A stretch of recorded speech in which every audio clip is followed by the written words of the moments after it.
Hello, welcome to La Excellence. Our first issue is land slips or landslides in Himachal Pradesh. In Himachal Pradesh, Kinnaur district has experienced heavy landslides recently, which has led to death of many individuals. It has caused loss to the infrastructure. In this context, let us understand the landslide vulnerability of this particular region. According to Landslide Hazard Donation Map of India, 70% of Himachal Pradesh state is declared as high risk zone and 40% of it is declared as severe to very high risk zone for landslides. There are three reasons for it. One, threat of earthquakes, because Himachal Pradesh is located in the Himalayan region, as Himalayas are young folded mountains which are still growing. That means it is seismically active. Because of that, landslides are frequent there. Second one is developmental priorities of the state, which has given priority for building the hydroelectricity projects in the vulnerable slope and then blasting the rocks, felling the trees in the nearby regions, mountain slopes, roads developed across the mountain edges. These are all led to increase in the vulnerabilities. Along with them, increase in the rainfall, heavy rainfall and cloudburst activity in that region, it has exacerbated the threat of landslides. These three risks combinedly led to landslips in the Himachal Pradesh region. These landslips needs to be addressed, one through structural measures, second through non-structural measures. Structural measures mean through building some structures like retaining walls, widening the roads, or by slope strengthening, landslides can be mitigated. Second way, you need to regulate in such a way that landslide hazard zones, where people will be rehabilitated. The developmental projects would be prioritized in such a way that it reduces the risk of landslides. Such measures are known as non-structural measures. Going for structural and non-structural measures, providing early warning system, being prepared through hazard donation mapping, these can reduce the risk of landslides in this particular zone. Next issue is Mandal Politics OBC Bill. Recently, Constitution 127th Amendment Bill, that is 105th Constitutional Amendment Act, this was passed without any discussion. Why this constitutional amendment was necessitated? Under 102nd Constitutional Amendment Act, National Commission for BCs was made as a constitutional body. President of India was given the sole power to declare the certain communities as the OBCs. That means earlier states had the power, states and center, now only President of India. This was questioned by the states and Supreme Court has withheld it in Maratha reservation case. It said that yes, as the constitutional amendment has said it, so only President of India with consultation of governor can issue the list of OBCs. Now states have protested. To correct that, government introduced this particular bill in the parliament. Parliament has passed it. Now the regional parties are asking that increase the 50% ceiling of the reservation. As of now, reservation ceiling is 50%. Yes or no? Under Indira Sahni case 1992, the maximum reservations that can be provided are placed at 50%. Now, many parties are seeking for removing this particular cap because according to the population data we observe, OBC population is very huge. As of now, reservations are 27% for OBCs, so it's huge.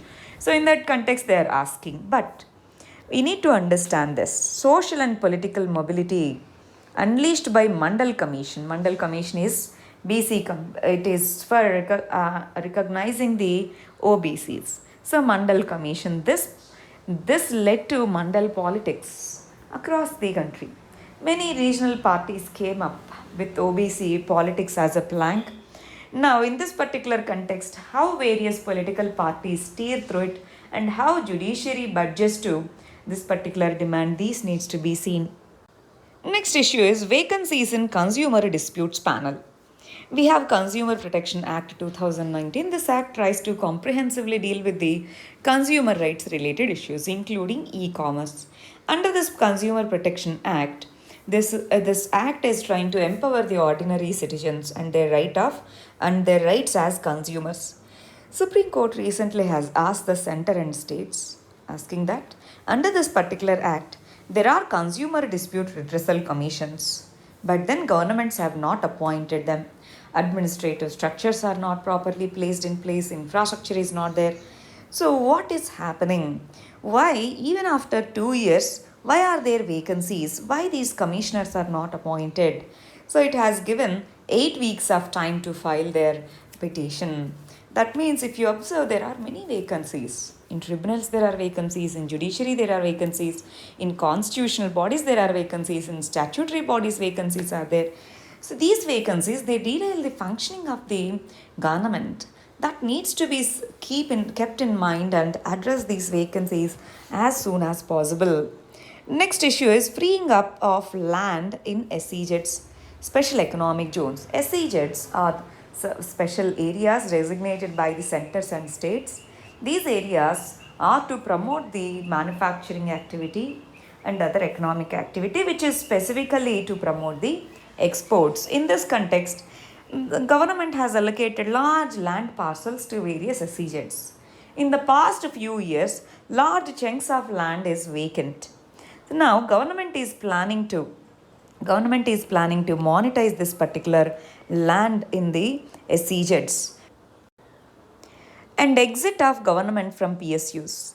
So exchange the content. So this one belongs to the previous article. So headings changed. Please try to go through it carefully. Exit of government from PSUs. In various PSUs, already government has disinvested. It has minority stakes in various PSUs.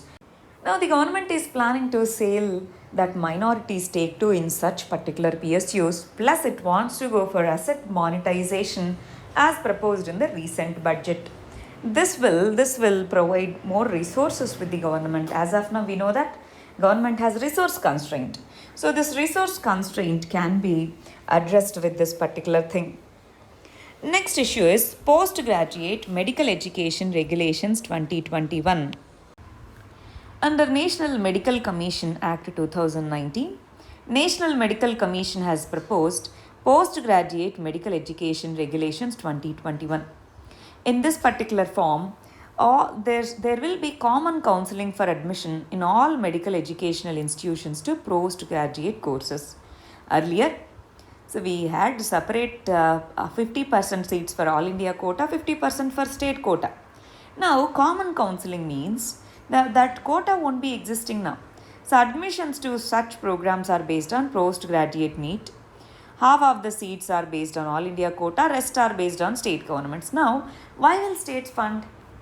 If they don't have any quota, why will states fund? There are many postgraduate state colleges. Why will the states fund now?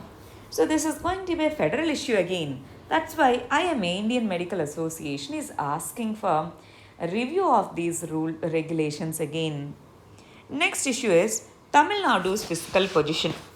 Tamil Nadu has recently provided for white paper on its fiscal position. It has objectively analyzed and honestly mentioned that this is the debt, this is the per capita debt. Like that, financial position was honestly analyzed.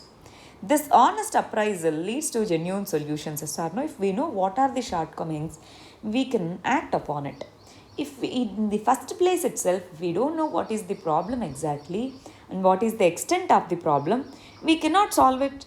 So this method or this approach is a good one which can be followed by other states too. Next is importance of booster dose.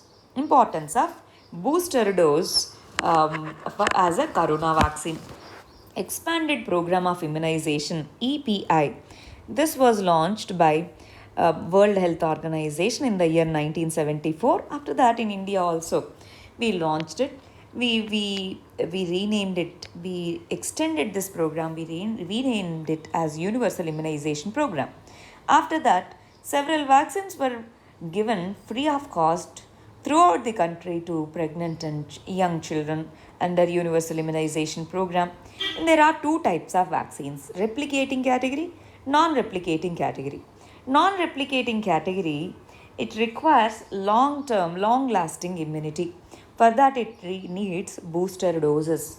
For replicating category, it has long immunomemory, so it doesn't require booster dose. But most of the vaccines are non-replicating, COVID vaccines are non-replicating, it might require a booster dose. Next issue is urban jobs and safety net. COVID 19 has impacted everyone. Livelihoods of everyone got affected. In this context, in the rural areas, we have MGNRDGS scheme, Rural Employment Guarantee Scheme.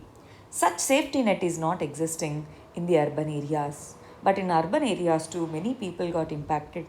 In this context, providing that this is economic shock to everyone. So formal access to livelihood is necessary. Safety net should be comprehensive. That's why even in the urban areas, if MGNRGS kind of scheme can be designed, that would help the people to tide over this particular crisis. Finally, Odisha and hockey. Olympic gold medal in hockey. It's in the 41 years, past 41 years, this is the first time. And Odisha CM Naveen Patnaik's personal interest and investment on the teams, hockey teams, that has given the dividends now for the state and the country. So, in this context, what we have to remember is if provided with the proper resources and training, we can achieve, our teams can achieve. That thing needs to be kept in mind. Better resources, better funding, better infrastructure, better training. These needs to be provided. These are the articles. Notes is provided in the description link. Please go through it once. Thank you very much. All the very best.